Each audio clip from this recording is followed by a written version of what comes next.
കുഞ്ഞുങ്ങൾക്ക് പാടി ഫലിപ്പിക്കാൻ വളരെ പ്രയാസകരമായ സംഗതികൾ പോലും അയത്നലളിതമായി ആലപിച്ച് മെലഡിയുടെ വസന്തം സൃഷ്ടിച്ചുകൊണ്ട് ടോപ്പ് സിംഗർ സീസൺ 5-ന്റെ സ്വന്തം അണ്ണനായ ദേവദർശ് എത്തുന്നു. ജോൺസൺ മാസ്റ്ററുടെ മാന്ത്രിക സംഗീതത്തിൽ വിരിഞ്ഞ ചൈത്രനിലാവിൻ്റെ പൊൻപീലിയാൽ എന്ന സുവർണ ഗാനത്തിൻ്റെ ഭാവാർദ്രമായ ആലാപനവുമായാണ് അണ്ണൻ പാട്ടുവേദിയിൽ മെലഡിയുടെ വസന്തം സൃഷ്ടിക്കുന്നത്.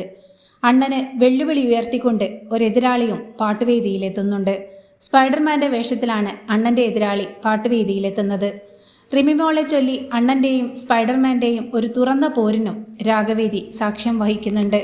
ആരായിരിക്കും സ്പൈഡർമാൻ്റെ വേഷത്തിലെത്തുന്ന അണ്ണൻ്റെ എതിരാളി എന്നറിയാനും അണ്ണനും സ്പൈഡർമാനും നേർക്കുനേർ ഏറ്റുമുട്ടുമ്പോൾ എന്തായിരിക്കും ക്ലൈമാക്സ് എന്നറിയാനും നമുക്ക് ആകാംക്ഷാപൂർവ്വം കാത്തിരിക്കാം.